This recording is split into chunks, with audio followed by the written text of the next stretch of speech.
Hi, everyone. We're pleased to welcome back Stubhub as our conference sponsor, and I want to welcome you to their presentation, The Customer Focus and Knowing Your Customer.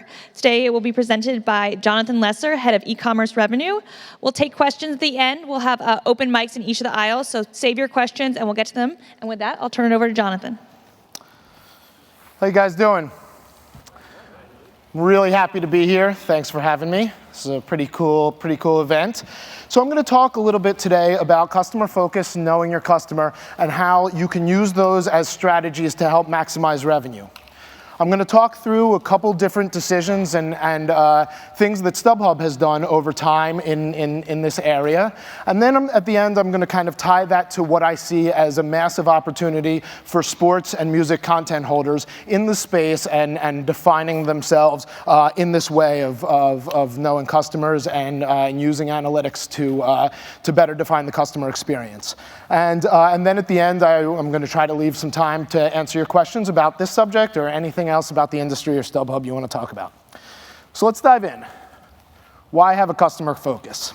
So throughout the history of commerce, there are lots of companies that have defined customer centricity as a key strategic value. Nordstrom's is an example with their incredibly liberal return policy. Obviously, it's changed a little bit recently, but historically, they were an example of a brand that found this customer idea and believed that they could extract a premium because they provided something that was a higher quality service. There are lots of other examples. Southwest is one. More recently, Zappos is a great example of this. And so that was always been one way, one strategy you could take to maximize revenue. As the internet has evolved and e-commerce, and now with mobile commerce is the complete ubiquity of commerce, it's no longer a strategy to successfully monetize your business. It is a necessary strategy. The internet has really changed things in that it's really degraded a number of traditional competitive advantages that companies have had. Supply or marketing over a certain kind of product that a company may have had unique access to. The bar of entry for new competitors is much different now, and it's much easier to get into whatever business you're talking about. And so those kind of traditional competitive differentiators, while they still exist, are not as powerful as they once were and are making it necessary for all companies to be successful, to maximize revenue in the medium term, and to be truly great businesses, to build long-term sustaining entities, to really understand their customers and have a culture that drives customer value. And I say that being a successful e-commerce company is dependent on this, but really what company that's selling a consumer good today is not an e-commerce company or ought not to think of themselves that way. And I would include in that sports teams and entertainment music promoters and artists. We're all trying to get a greater share of wallet, and in order to do that, we have to understand our customers better and listen to them. So I've been at Stubhub since 2004. And before that, I spent 10 years managing a rock and roll band called the Disco Biscuits. I've had the fortune of getting to build these two companies over time, and I did see the band as a company that derived their success from being hyper fan focused, and by trying to understand what their customers wanted and deliver that at all times. And through those 20 years working in these two companies, I've kind of come to three things that I consider to be the most important tenets of creating customer value. So the first one is having a customer focus, knowing your customer and trying to do right by them no matter the short-term cost. The second is to use value-based pricing. You need to price your product in a way that the customer believes there's value. For a short period of time, you can probably overprice your product, but the second that you have a disruptive competitor, they will come after you on price, and you will lose your customers if you don't price in a way that the customer believes that there's value in the way that you're pricing your product. And finally, when you want to make more revenue, you have to add more value. You can't just keep escalating prices and providing the same old product. That doesn't work. And I think there are a lot of great examples out of that, but there are a lot of sports teams that are struggling with this now, that have raised prices year after year, have declining attendance, because they really haven't inherently changed the value proposition. So I'm going to talk a little bit about that at the end. So Stubhub is, as most of you probably know, the world's largest ticket marketplace. We mostly sell secondary tickets, secondary market tickets at this point in time. But that's not all that, that the company believes it can be. Stubhub is continuing to redefine itself in a way that, that is a place that people can go to find out what to do, to access those events, and in the long term for us, that is both secondary market tickets as well as serving as a distribution channel for content holders and primaries, and then help people get there, dinner reservations, transportation, and share their experiences afterwards. And that's a pretty revolutionary goal from where we are now. And we could not possibly get there without listening to our customers, understanding what they want, using data that we can get about them, and that's quantitative data, but it's also customer feedback, and it's sitting down and talking to your customer. There's all kinds of analysis out there, and in order to be successful in redefining who we are, which we think is an important part of reinvigorating the live entertainment space, we will need to continue to be focused on listening to our customers and providing them what they're looking for. So customer focus, that's the first tenet I talked about. Doing right by your customer no matter what. So when I arrived at Stubhub in 2004, we had something we called the Fan Protect Guarantee. It was basically that if you didn't get your tickets in time or they didn't work, we gave you your money back. It's not much of a guarantee. Most people who are buying tickets for live events want to go to the live event and not get their money back if something goes wrong. And so as time went on, and especially after the eBay acquisition, which happened in 2007, we really recommitted ourselves to what we at that time described as 100% customer satisfaction. That was a challenge to us by Chris Sakalakis, who is still our president, was that time our new boss, who came over from eBay. 100% customer satisfaction. So we're not there. We have plenty of disappointed customers, and I'm not sure if we'll ever get there. But there was a change in mentality that we needed to start thinking about the customer and doing what it took at all times to make them happy. One of the first things we did here was there was this concept of all sales were final. Pretty common in ticketing. In fact, I think that's what every ticketing company does. All sales are final. It was plastered all over our website, and it was pounded into the heads of customer service reps when they joined. All sales are final. So if you called up, you got sick, you couldn't go, the answer was more or less too bad. Maybe you can repost on our site, depending how late it is, that kind of stuff. And that didn't make people very happy. We heard time and time again in our customer surveys and talking to customers that we were creating bad experiences there. So we did something pretty revolutionary around 2008 or 2009, and we came up with something which internally we called Make It Right. And we took all those all sales are final plastering off the site. We didn't really change the policy. The terms, the user terms are the same, but we created a different approach, and something pretty unbelievable happened.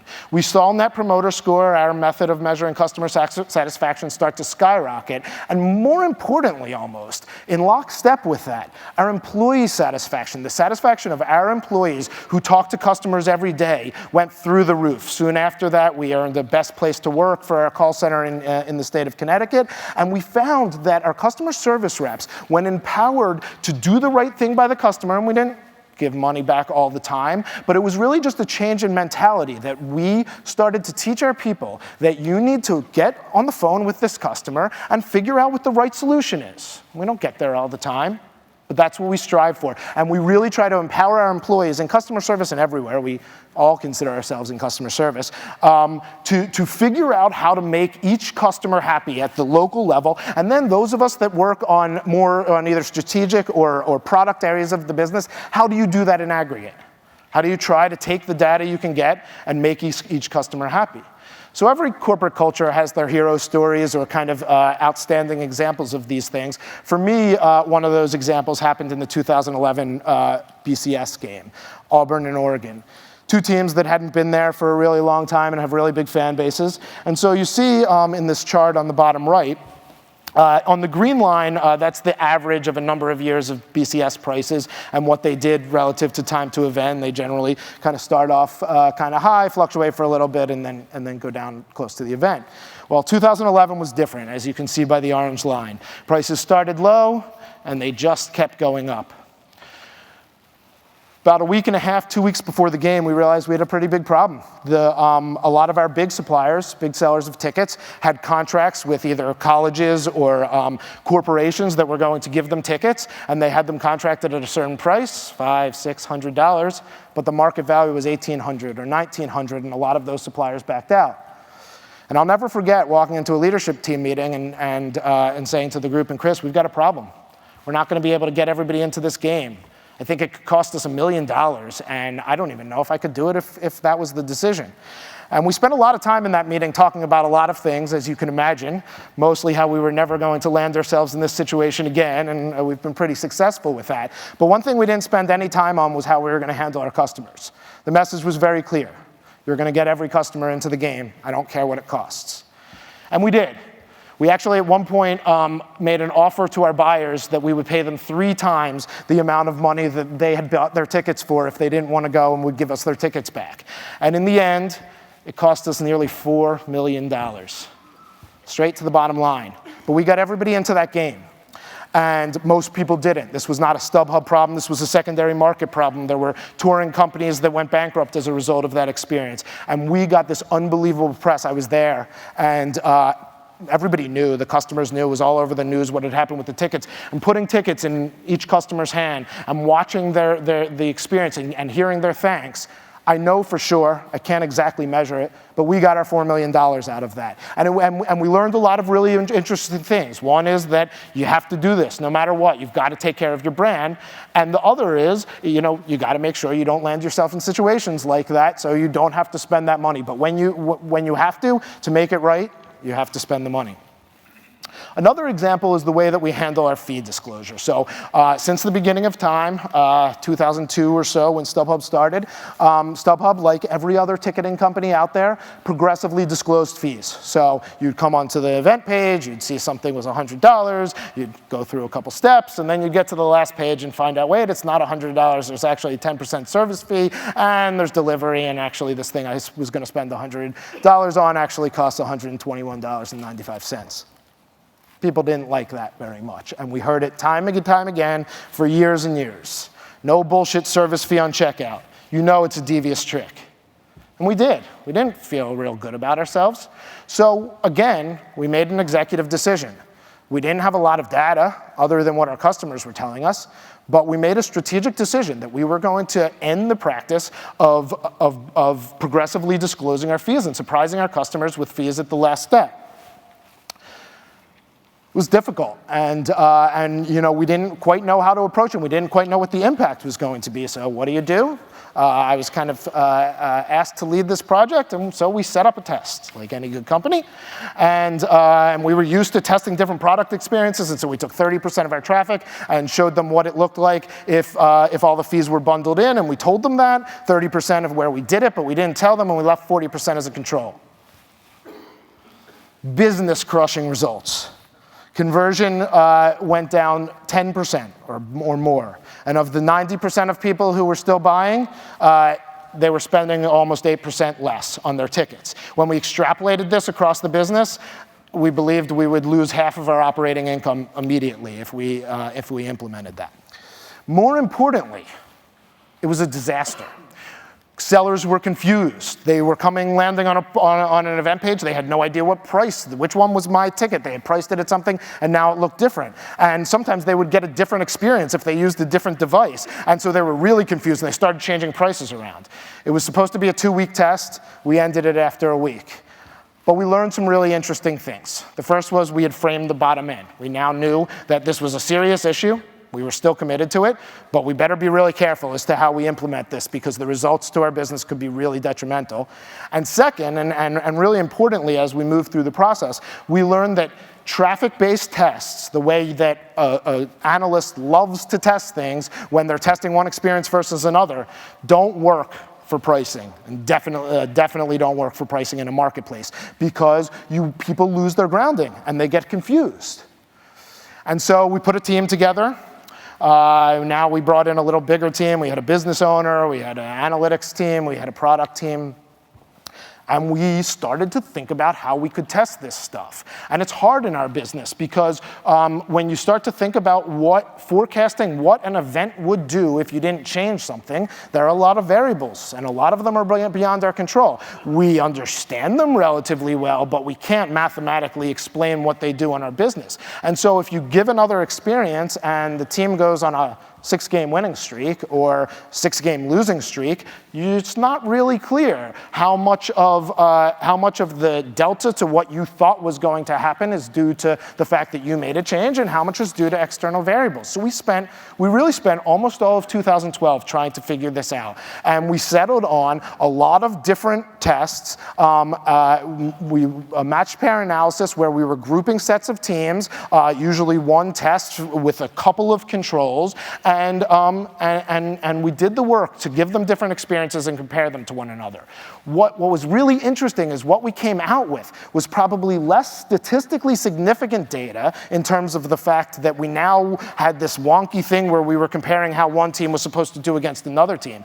But it was much more actually significant data because we had taken a real experience, given it to everybody in an area, and observed what had happened. And so again, we got a set of results. And they were still pretty painful, but not nearly as painful as in 2011.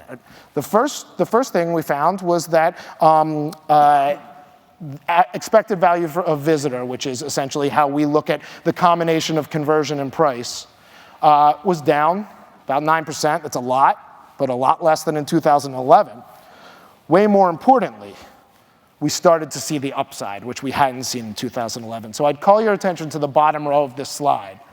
I'm not sure how many of you are familiar with Net Promoter Score, but it's a pretty finicky metric and pretty hard to move. 23 points of Net Promoter Score benefit from what we call bundled with free delivery. And I would ask you not to get distracted by the free delivery part of that. There was an element to where those tickets were actually cheaper, and that did contribute to some of the satisfaction. But that was the only of these 3 experiences where the price you saw was truly the price you paid. Because while we were still charging a delivery fee, we didn't yet have the product ability to bake that into the event page. There were complications with the delivery fee being per transaction and the event page prices being per ticket. And so these other 2 experiences had still had a delivery fee. And so buy fee 0%, which was actually more expensive than bundled free delivery, did not perform as well because it still had an added on fee when they got to the last page. And so we started to see that there was going to be this massive customer benefit that we always assumed would have happened, but we couldn't measure by getting truly to what you see is what you pay. And we had one more element we didn't understand yet, which is marketing. While we were testing, we were never able to market because we had the experiences on very small portions of our business. And so what we got to do in 2013 was roll this out for real and start to talk about it with our customers. And what we found is that there is still some downward pressure on your financial metrics, but it's minuscule compared to what we were seeing at the beginning. We've essentially overcome what initially looked like business-crushing results by figuring out how to understand exactly what the customer was looking for and create a great experience around it. And the customers have spoken.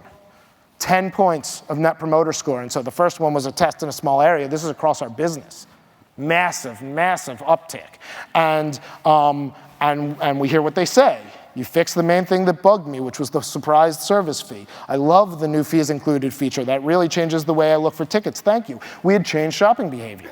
And over time, as customers get more and more used to this will be the way they want to shop, and they will be more and more disappointed with places where this is not the case, and any impact to our financial metrics will be less and less. And frankly, we're already seeing the level of repeat behavior that makes the fact that there may be a per customer or per transaction downward pressure on financials actually be revenue positive in the end because of the quantity of repeat behavior we see out of this. So that's customer focus. Customer understanding. So the next thing I want to talk about a little is value-based pricing. So I'm not an economics professor, and I'm not going to spend a ton of time on this, but for me, what this is about for Stubhub, for companies like Stubhub, is that in this day and age, with the level of transparency that's out there, the ability to combine and shop on different platforms all in the palm of your hand, was going to pull out my phone, but they took it away from me, not to interfere with the mic. You have to start with what the product or service is worth to the customer, and you have to build your cost structure around that. If you start with your cost structure, you're doomed to fail. And this is an industry that I hear a lot of that we have to charge this amount because of our cost structure. That doesn't work, not for the long term. You wind up with a captive audience that will leave you as soon as they find another alternative. You need to find a way to price your services in a way that makes sense to the consumer. Uber is an example of this, and they get a lot of heat for their pricing. But you know what? When it's raining, I'm happy to pay 3 times as much for a ride because it's raining, and I want to get in a car right away. And when there's a big event and I can't get one, I want a car. And they charge more, but the car comes. And they've been really successful despite the opposition from taxi unions and that kind of stuff, and frankly, customer reaction to the price going up 3 times because there's a gut reaction to you shouldn't do that to me, but there's a this is worth it. And that's really important and why they've been so successful. So at Stubhub for a lot of years, we didn't have value-based pricing. I'm not sure we had cost-based pricing either. I would frankly call this dartboard-based pricing. Our founder, Jeff Fleur, decided what the fees were going to be, and that was the fees, and we really never looked back. Things in 2003 and 4 and 5 and 6 were moving so quickly. Frankly, why? Although looking back, people were already starting to tell us we were charging too much in some areas. Not in all areas, but in some areas. And frankly, we had other things we were focused on.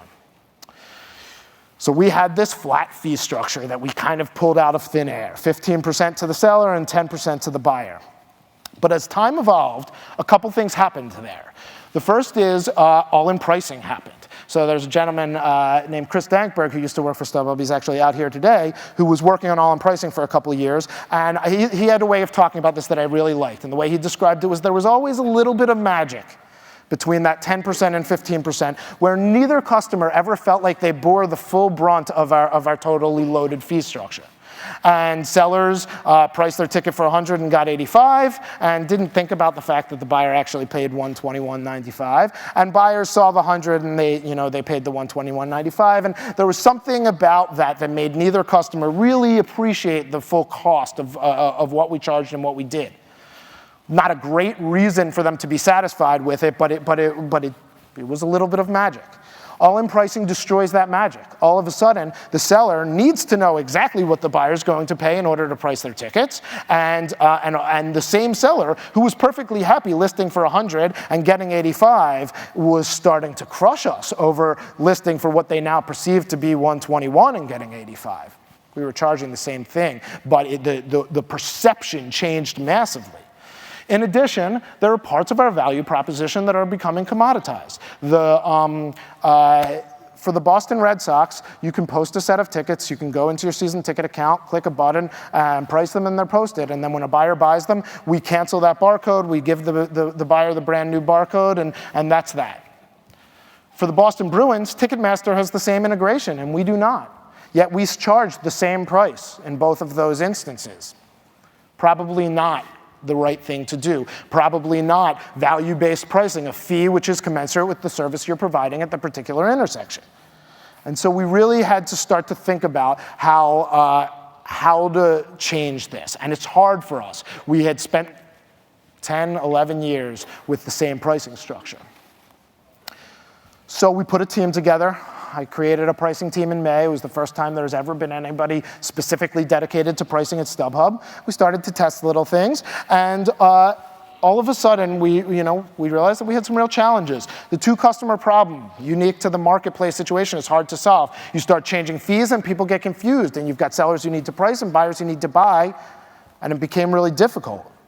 Not only that, tinkering with price was easily perceived to be somewhat, in some way, altering our marketplace concept. We don't necessarily see it that way, but there's a massive risk there. And so what we decided is we needed a few principles to guide us, to ground us as we went through this process. So the first is that we price our service, not tickets. Sellers set the prices for tickets on Stubhub. We are a platform. We are not a seller of tickets. And so what we are trying to price is the value of the service we provide at a particular intersection and the way that the customer perceives that. And that is pretty different, although highly related to the end price of the ticket. And so we have to be very careful there that the point of our pricing is not to price the tickets, but to price our service in a way that's meaningful to the customer. The second is that the goal of the pricing team is for buyers to perceive value and to maximize volume, because that's how we provide value to our sellers, is by moving as much of their inventory as humanly possible. And so unlike pricing teams at many companies, our pricing team is not gold on squeezing every last cent out of a transaction. They're gold on squeezing every last transaction out of the marketplace. They are about pricing optimally to drive volume, and that is how we see it at Stubhub. And finally, pricing will not be used to advantage one seller versus another. So it goes back to the marketplace concept. As we experiment with essentially variable pricing, dynamic pricing, based on the service we are offering, Stubhub's offering, not the seller, at a given point in time, we have to be very careful not to separately advantage one seller versus another. So there has to be a guiding theme as to where, or a specific intersection where we change price that is not based on selling customer. It's got to be based on event, and as we start to get deeper than that, on section, on time to event, those kinds of things, but not on who's selling the ticket. And so we established this early on through our testing as principles that were going to guide us. And so we're now we're getting into this. You'll still see that most events on Stubhub have a 10% buy fee and a 15% sell fee, but it is changing quickly, and likely by the summertime, that will not be the majority. The majority of our events will not have that pricing structure. The Super Bowl was an example, and there's only so much specific examples I can talk about here, but I thought this was a really interesting example of how we started to understand the price elasticity. So what you're seeing here in the green line is a year over year, essentially 2014 versus a 3-year comparison of average ticket prices. And so what you'll see is, because you may have heard, and you generally, this is the experience, ticket prices fell as we got closer to the event, but they fell essentially at the same rate that they had over the last 3-year average. So what I'm essentially saying is the ticket price wasn't the motivating factor in the rest of what I'm going to say. The blue line is our take rate, and each of the 1, 2, 3, 4, 5, 6, 7 are time periods, all getting closer to the event. Started with our standard take rate, essentially, and what we noticed was that we did not have the volume that we wanted to have. There was a little bit of external factors going on. Competition had increased, and customers at this high ticket price level were not perceiving a value in our service. So we dropped it. And it's not rocket science to imagine that your price goes down and your volume goes up, but the extent to which it did, the level of elasticity which existed within our fee set, at least at these expensive tickets, was really interesting and very motivating to me and the team.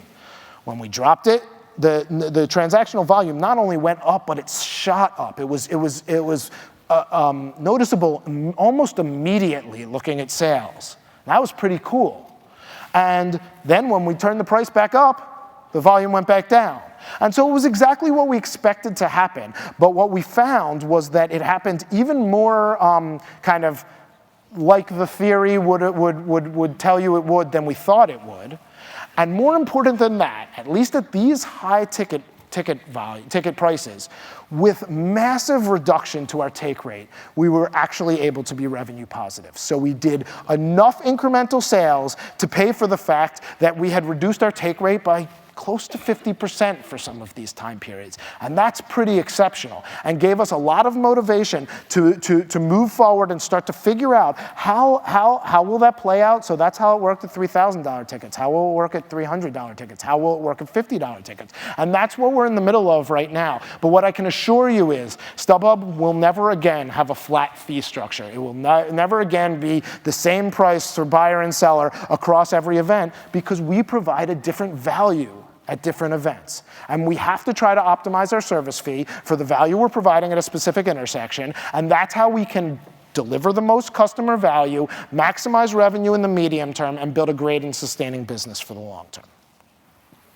So the last piece I want to talk about is the concept of enhancing value. So both of the items that I've talked about so far put down your downward pressure on your financial metrics, especially in the short term and potentially even in the medium term. If you listen to your customer, and do what they want, chances are you're going to spend some money doing that. If, at least in our case, and there will be times when maybe we're too cheap at a particular intersection, but in general, getting to real value-based pricing, real dynamic pricing, will mean that our margins will come down. And so as you think about trying to support your cost structure at that point, and you will have to do things to change your cost structure to make these kinds of changes, but you need to also, the virtuous way to continue to bring the revenue in is to create more value for the customer so you can create more value for yourself, to bundle services together, to make stuff easier for customers so that they perceive a greater value, so that you can extract a greater premium, and in a way that everybody's happy. So one of the ways Stubhub does this is by creating events for fans. The Super Bowl is a great example of this. We actually started this in 2006, and it was funny, it did not start really by needing to enhance value. We were in Tampa Bay that year for the Super Bowl, and we were at the New York Yankees practice or spring training facility, which was across the street from Raymond James Stadium where the Super Bowl was. And so my operations folks met with me a little bit before the event, a month or so, and said, we have a problem. Yeah, what's the problem? Our location's too good. What do you mean our location's too good? We're too close. We think everybody's going to come at the same time an hour before the game, and we're not going to be able to get them their tickets in time, and then they're going to have to get through Super Bowl security. They're going to miss the game. Let's throw them a party, was the idea. Let's bring some food, some drink, and let's encourage them to come early and hang out with us. And it was exceptional. We actually had another one of these kind of hero or exceptional stories at that event. Pittsburgh Steelers fan was picking up their tickets. They went to get their tickets from our representative, and they asked our representative, this is great. This is the time of our lives. Do you have somebody here who could marry us? Not even sure exactly what prompted them to ask a $20 an hour ticket hander out of that question. But lo and behold, two people behind them in line was another Pittsburgh Steelers fan. I'm an ordained minister. I'd be happy to marry you. And so right then and there, we set up an aisle. We got some rice. We played the Steelers fight song as they walked down the aisle. And we had a wedding, which was pretty cool. But what came out of it was not just that we had a wedding, was the fact that when we started to view our survey results, something crazy was happening, which was that people perceived a different kind of value than they had the year before when we hadn't given them anything. And so we built on this concept. The Super Bowl is an example because we had a flat fee structure where people were paying a lot of money. They're expensive tickets. And so we felt a need to give back, both in terms of entertainment, and the other thing that Stubhub always looks to do in these areas is make things convenient for the customer, right? And so this year, we had what we called the Sub-Zero Experience, this year's version of the Super Bowl party, and we had 7 or 8 athletes. We had Donovan McNabb and Tony Dungy doing a radio show on site. We had games. We had Jake Cutler playing a life-size beer pong against some of his fans. We had a touchdown dance game. We have all kinds of games. But more than that, we rented 150 luxury coaches, and we bussed everybody from our location to the stadium. So some of you may have heard what it was like at Secaucus Junction train station for people trying to go to that game in 3.5-hour waits.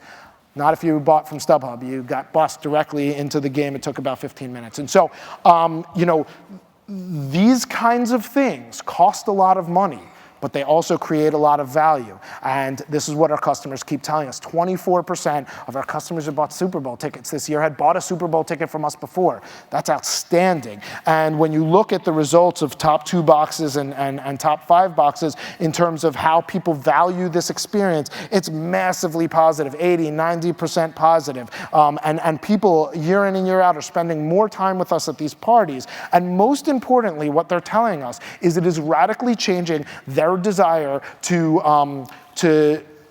purchase major events from us again. And that's the kind of thing you need. You need to disrupt shopping behavior by creating the kind of value that your customers are just going to keep coming back time and time again.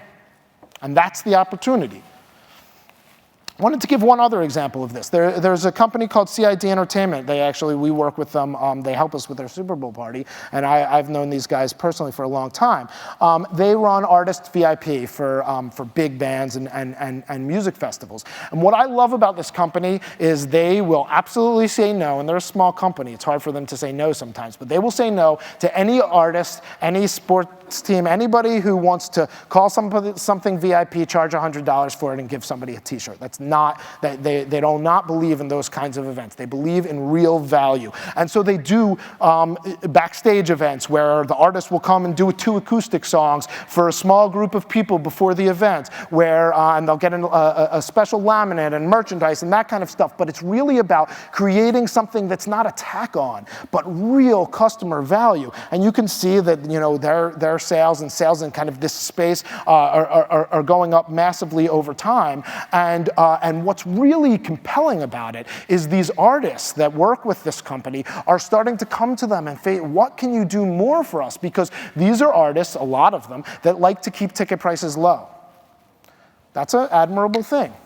If you like to keep ticket prices low and you're happy to leave revenue on the table, it's a lot easier thing to do for a one-man artist than a sports team or a company like Stubhub, but that's admirable. But what they are finding is that there are some people that want low price, and there are some people that are willing to pay a lot more, and they can make a lot more money off of, but you've got to give them a great customer experience. And so that is, those are things that are very applicable to all sports and music content holders, as to you may not be able to raise ticket prices every year, but if you find a way to add value so that the customer perceives a different kind of product, you can charge a lot more and you can make a lot more. So I had a quick video. I think I'm going to skip in the interest of getting to questions and answers. I'd like to be able to have a discussion with you guys. So what I'd say is this is uniquely important right now to live event content holders. The concept of viewing themselves as an e-commerce company that needs to create real customer value in order to maximize revenue in the medium term and build great and sustaining brands for the long term. We all know this stuff, that live event attendance is going down. We see it in music, where total attendance was 15.6 million down, 5.6% from last year. Obviously, everybody's going to have a little bit of a different take on the numbers, but we all know that this is happening. People are going out less, and we see it in sports for sure. All the major sports, except hockey, have major challenges getting people to attend live events. With the economy still sorting itself out, there's huge costs of going to live events, plus fighting through traffic and parking just to get to the games. A professor of sports management at New York University said, and even more important is the experience of watching games in the comfort of your home on a big screen without the hassle at a stadium. That keeps people away. So why is this important, and how should it be used? We've got a group of people here. A lot of them are looking to, either are already in or looking to go into this industry. And for me, this is where it's a massive opportunity. So here we have the situation. Televisions are getting bigger. It's easier to stay home. There's more ways to engage with live events in your pocket, on your computer, in countless numbers of ways. And we're seeing the results that live event attendance, something that I can tell you for one, I'm incredibly passionate about, is going down. And that's not a good trend, and one that I think we all ought to be concerned about and trying to find ways to rectify. And so for me, the best way to do that is not to keep ticket prices higher. It's not to freeze StubHub out if StubHub can be a channel for sales. It's not to look at the business the way you've always looked at it.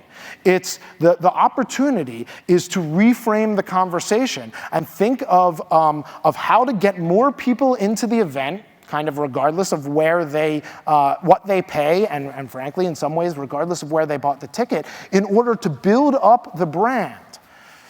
Look at Amazon. Because I work for eBay, I'm not allowed to have Amazon actually on my slide, but I can talk to it. Amazon was a book company that used customer data, that used an understanding of the customer and a way to build in a massive customer value and now they're an everything company, right? They're the place where you buy everything. And how'd they get there? By listening to their customers, by understanding their customer data really well, by value-based pricing, trying to be the best price in the market when it was important, and where they offered a greater value, they're a little bit more expensive.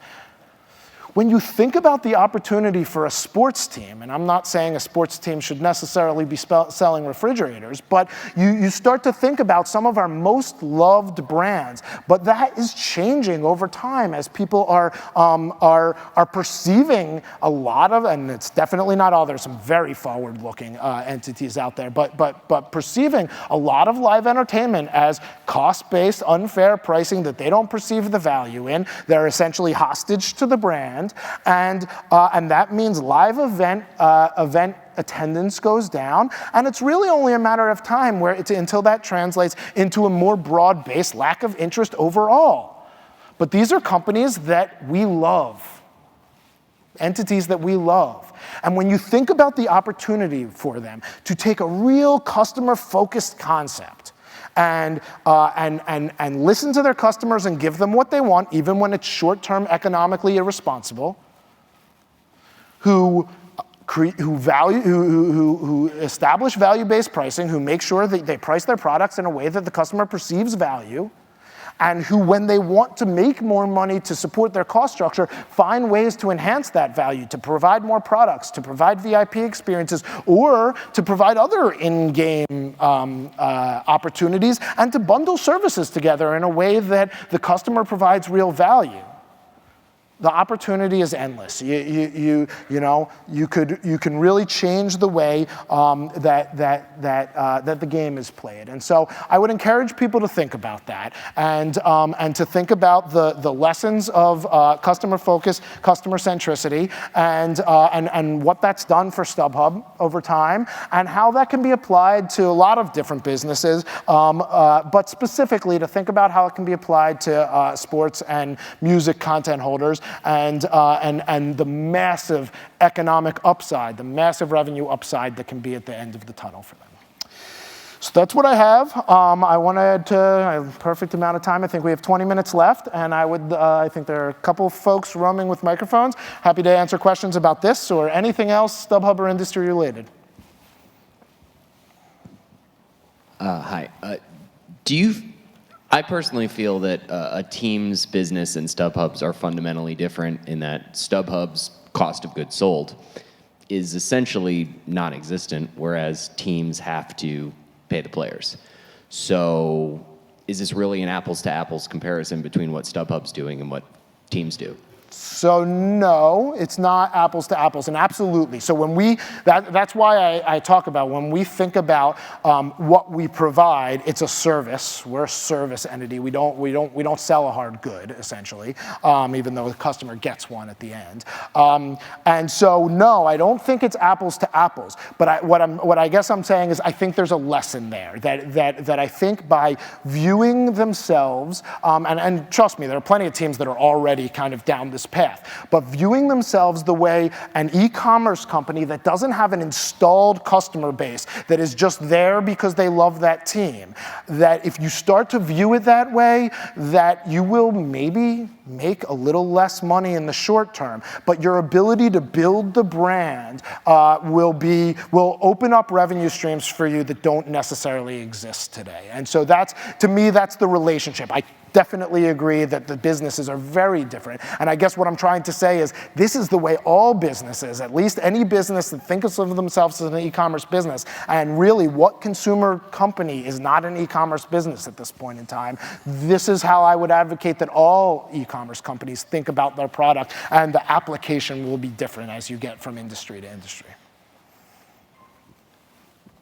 Hi, so this question builds upon your discussion about increasing customer experience and customer value. In terms of, you talk about a lot of live events, what are some of your tactics and approaches towards perhaps bundling up different events? Let's say there's a concert.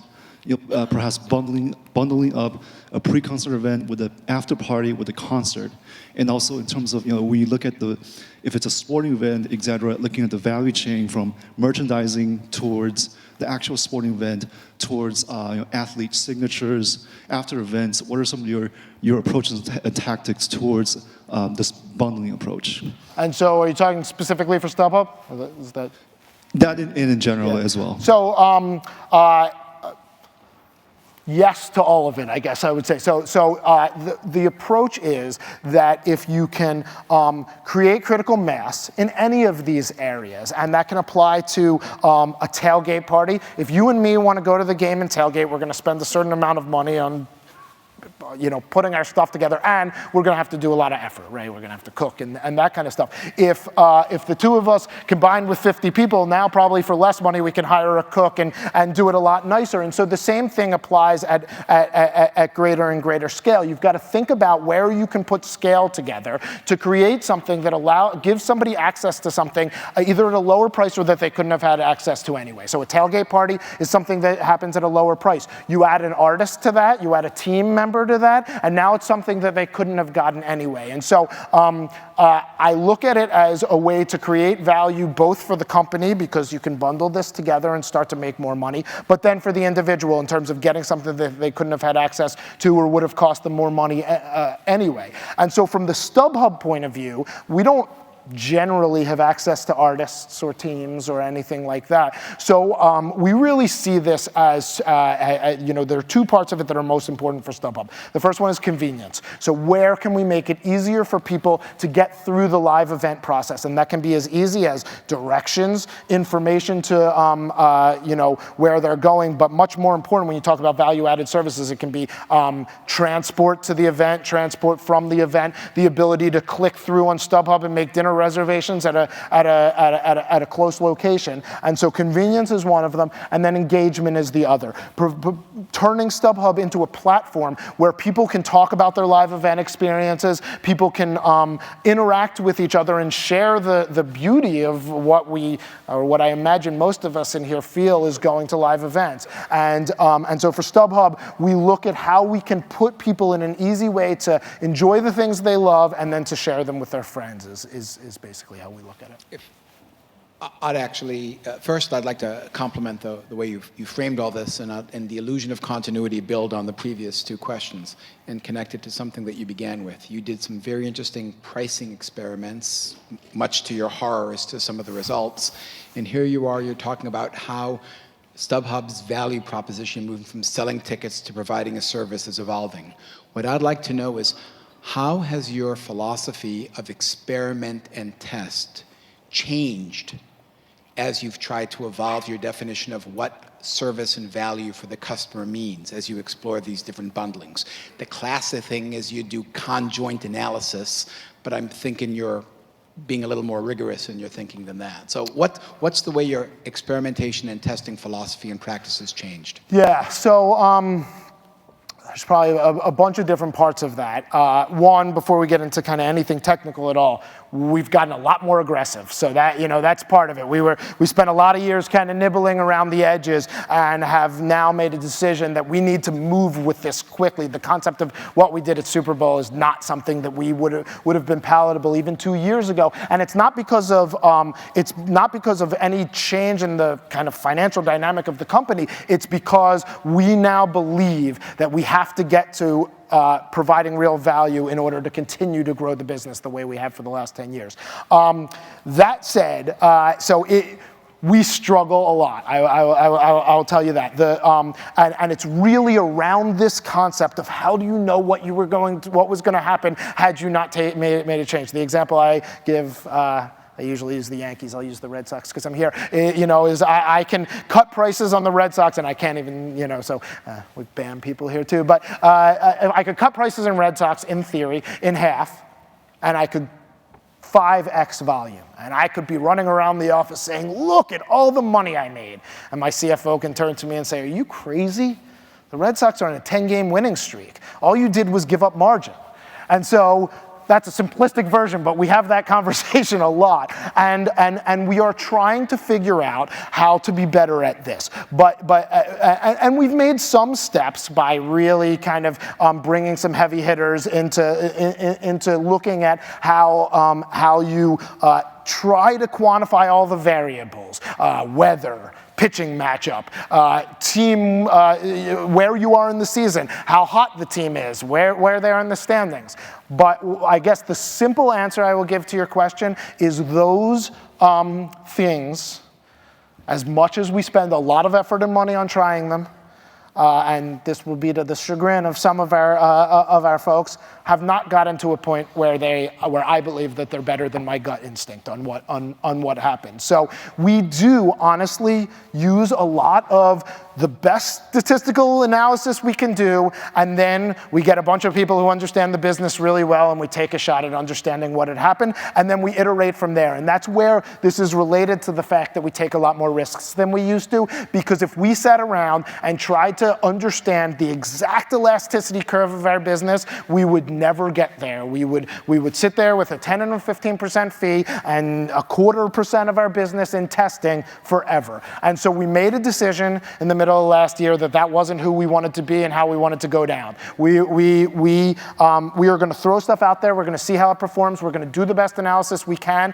We do put teams in match pair sets and try to compare how they would have done against each other. But honestly, we were running something in the NBA the other day, and people wanted to do and leave some teams in control. And my point of view was there's no thing that happens in the NBA. The NBA doesn't have a good day and a bad day. It's all about matchups and team performance and that kind of stuff. And so there's no value in leaving a couple teams in control because they're not going to tell you anything. And so we struggle with these conversations a lot. And I guess the simple answer is we take the best of what's out there from analytics approaches, and our folks come to conferences like these and try to learn a lot. And then we look at them and we make our best guess and we try to move quickly. That's really where we try to go. I was curious, especially given your parent company, if you've ever tried auction pricing. So StubHub had auction pricing until 2008. It was not widely used, but I will also say it wasn't a wonderful product the way it worked. And so it's one of these things that when we do roadmap conversations every year, somebody brings up. And I'll be on, and my instinct is, and what we found then, is it's not great for live events because people kind of want to know with certainty when you end the auction was always a difficult thing for us and that kind of stuff. But it is something that, given a world of infinite product resources, I would absolutely try again. But we all live in a world of finite product resources, and I don't believe that that auction is near the top of my list of how I can create great customer value. And so, kind of, some point we may get there again, but it's not something that is on the short-term list today. In the presentation, you noted that with the exception of the NHL, all the major sports leagues have seen attendance level off over the last 3 to 5 years. What differentiates the NHL? So, and that was a quote. What I would say is, and we have struggled to talk about analysis.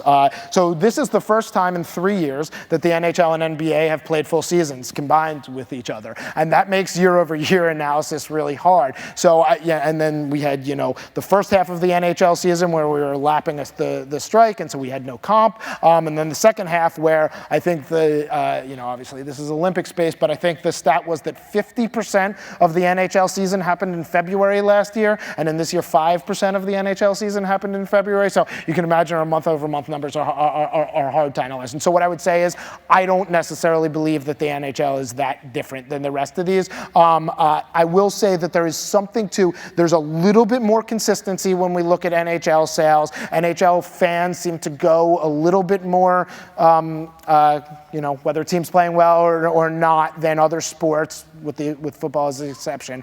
And so I think there's a little bit more consistency to that, but the NHL is in the same place as everybody else at a top level. Hi, I wanted to circle back on the impact you had on looking at the bundled, and then it looks like the different options had -9% and -19% depending on the two lower bundling options. But you saw that was great because of the 23-point increase in Net Promoter Score. That's great in a vacuum, but how did you then take that one step further? Did you do additional analysis on identifying the increase in Net Promoter Score led to increased rate of purchase to offset the -9 or the -19%? Because eventually, it's more than just, well, and people are happy with us, but there's got to be the revenue uptick also. Yeah, so net promoter economics, something we've been working on for 8 years. Somebody wants to take that up maybe at this conference next year, that would be awesome. So and when I say that, I'm talking at a high level. We've wanted to be able to associate a point of NPS with $1 of revenue, and I think what we find is an illustrative of a lot of the points that I've made, that it doesn't work like that. It's not, you can't peanut butter across or you lose a lot in the analysis. It's different at different intersections. What we can say is that the repeat purchase number in the genre. So we did have the advantage of we rolled out all in pricing progressively. So we rolled out Major League Baseball in January of 2013, football in April, the hockey and basketball in September when their 13-14 seasons came live. And so we were able to notice the impact within a genre, within a season of repeat purchase, and in general, the quantity of repeat purchase. Now, it wouldn't pay for 19 and it barely pays for 9, but 9 is not what we're seeing anymore. And so the repeat purchases, once we were live and could talk about it with marketing, made up for the downward pressure on price. I'm hearing a lot about retention of the buyers. What are you doing for the sellers in terms of, because that's your lifeblood of your, for your buyers. So Sure. Are you doing anything for retaining them and helping them sell their tickets? Because everybody knows if you wait and wait and wait, those tickets are going to drop, and that causes people to say, well, I'm not going to use the service. Yep. So yeah, we're doing a number of things on the sell side for sure. So in some areas, we are actually using the sell fee to impact the overall service fee. We find it's much easier to use the buy fee because especially with events that are already going on, because if you change the sell fee, some sellers change prices, some sellers don't. It becomes a little murky. But we are putting out there things like incentives around pre-delivery or uploading your tickets in advance of a transaction, which is something that our buyers love and drives volume for us. So it's virtuous on both sides. And more importantly than anything else, our point of view is that sellers, the product needs to work really well for them. And so we're constantly working on that. And we still have plenty of opportunities, but it is a major point of focus. And our varying pricing on the buyer side, which frankly, is, you got to think about it as optimizing, but it's going to be downward most times for us, will help maximize volume, and that's good for sellers. And we are specifically looking at, in some ways, the buying late problem. So if, we always want to make it so there's inventory available if possible for our buyers at the last minute. Last minute purchases have gone up exponentially in the last couple of years. But we are finding that it may make sense for us to have lower fees a week out from the event and actually raise them as time goes on, and that will actually be very beneficial for sellers, something sellers frankly been asking us for a long time. And we've got about 4 minutes left. Okay. So sellers and buyers actively choose your website. They don't have to go to StubHub. They actively choose to go there, and you provide an exceptional value, and you ask people to do a lot of effort. So my question is if you're all about selling, and I'm an active StubHub seller and buyer, so I completely understand, why has StubHub not done gone out on extreme limb and done the one thing that Ticket Marketplace has done a poor job at, in getting pictures of seats, views of stadiums? Since that information is essentially public, it's all out there.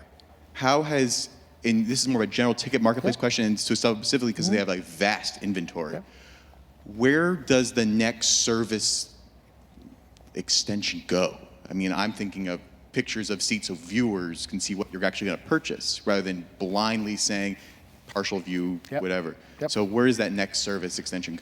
Yeah, so we do have a view from seat function. They're not real pictures. They're virtual simulations, essentially, and we don't have it for every stadium, but we are growing that all the time.